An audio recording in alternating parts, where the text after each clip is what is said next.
राम राम। अहंकार का मतलब समझने से पहले मैं आप लोगों को महाभारत का एक प्रसंग सुना रही हूँ।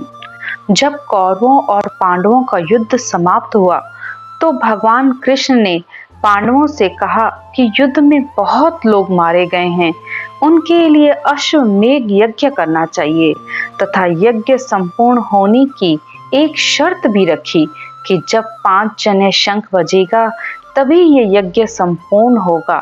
पांडवों ने यज्ञ का आयोजन किया, बहुत सारे ऋषियों मुनियों द्वारा विधि विधान से यज्ञ करवाया, सबको भोजन करवाया, भंडार भी खाली हो गए, पांडव भी पूर्ण रूप से थक गए, लेकिन शंख नहीं बजा।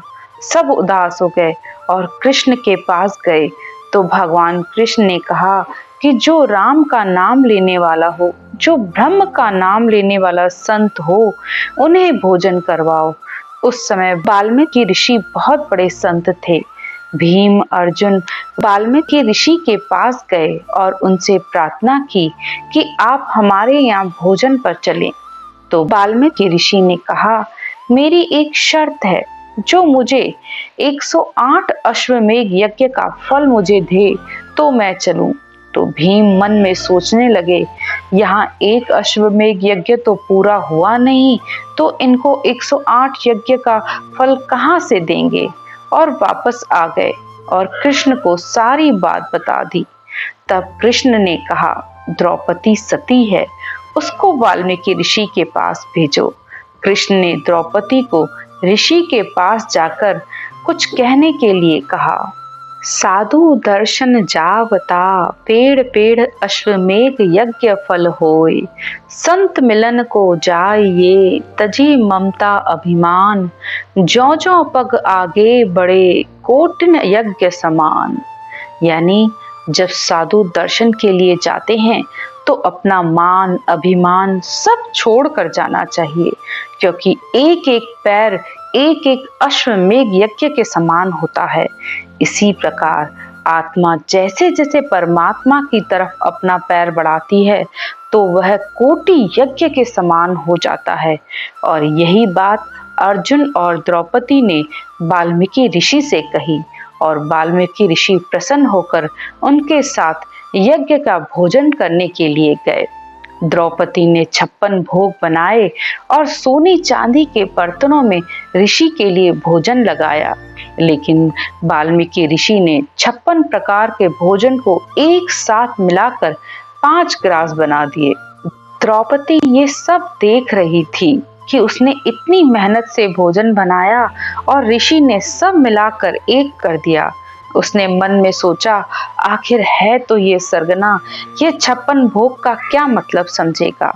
आप यहाँ पर पंचग्रास का मतलब समझिए। 5वां केवल ज्ञान है। मैं आप लोगों को पहले भी बता चुकी हूँ। एक होता है मत ज्ञान, दूसरा होता है श्रुत ज्ञान, तीसरा होता है अवध ज्ञान और चौथा होता है मन परचे ज्ञान। इन सब का मतलब मैंने अपने पिछले वीडियो में दे रखा है।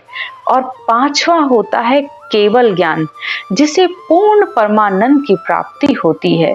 द्रौपदी के ऐसे भाव के कारण शंख बहुत धीरे से बजकर बंद हो गया। सब ने कृष्ण से पूछा, ये क्या हुआ? तो कृष्ण ने जवाब दिया, द्रौपदी से पूछो कहाँ गलती हुई है। तब द्रौपदी ने अपने मन में ऋषि के लिए आए हुए भाव को बताया और अपनी गलती को भी स्वीकार किया, और उसने फिर से भोजन बनाकर वाल्मीकि ऋषि को भाव से भोजन करवाया। तब 5 जन्य शंख बजा। यही कार्य यानी अश्वमेध यज्ञ हमको भी करना है, तब हमारा ये मनुष्य जीवन सफल होगा। त्रिकुटी चढ़िए साध को, न्योता जिमाए कोय। वहाँ सर भरती हूँ लोक में, जीमा पुण्य नहीं होए। धर्म अनंत सुखराम कहे, किया सर भर नहीं कोय। त्रिकुटी चढ़िए साध को, न्योता जिमाए कोय। त्रिकुटी चढ़िए साध, साध यानी सत शब्द जब आता है तभी हमारी इंद्रियां काबू में रहती है, मन भी कहने पर चलता है। तो इसके समान तो कोई धर्म नहीं, कोई पुण्य नहीं। तो आत्मा का सच्चा धर्म तो यही है कि आत्मा को परमात्मा में मिलाना। 5 जने शंख का मतलब क्या है? हमारा शरीर पंच तत्व का बना है, यही 5 जने शंख है। और आत्मा रूपी द्रौपदी है और सत शब्द रूपी शंख है। और ये शंख कब बजता है, यज्ञ कब सफल होता है? जब आत्मा परमात्मा का स्वरूप बनती है, यानी श्वास उश्वास में ब्रह्म का नाम राम का सिमरन करने पर ही ये सत शब्द रूपी धुन के रूप में ये शंख बजता है और तब आत्मा का यज्ञ सफल होता है, यानी आत्मा का जन्म सफल होता है। तो आप इस प्रसंग से समझ ही गए होंगे कि मनुष्य को अहंकार नहीं करना चाहिए। हाँ, अपनी सफलता पर गर्व जरूर करना चाहिए, लेकिन गर्व, अभिमान और अहंकार बहुत मिलते जुलते शब्द हैं। अगर आप देखेंगे तो इसमें कोई खास फर्क नहीं है, क्योंकि मनुष्य मेहनत करता है तो उसे गर्व हो ही जाता है। जैसे पांडवों को था, यहाँ तक तो ठीक था। जब मेहनत करते हैं तो उसे सफलता भी मिलती है और उससे अभिमान भी हो जाता है, लेकिन उसके अंदर जब सफलता का अहंकार आ जाता है तो वह उसके पतन का कारण बनता है। और अहंकार की पहचान क्या है? जब मनुष्य आगे बढ़ते हुए दूसरों को नीचे गिराने लगता है। जिस प्रकार द्रौपदी को वाल्मीकि ऋषि अपने से कम दिखे, तो कहीं न कहीं द्रौपदी के अंदर अहंकार आ गया। आपने अक्सर देखा होगा, मनुष्य आगे बढ़ते हुए दूसरों को नीचे गिराने लगता है। वह जब भी किसी की निंदा करता है या चुगली करता है तो सबसे पहले अपना उदाहरण देता है कि मैं ऐसा नहीं हूँ, या हम ऐसा नहीं करते, या मैं ऐसा नहीं करता।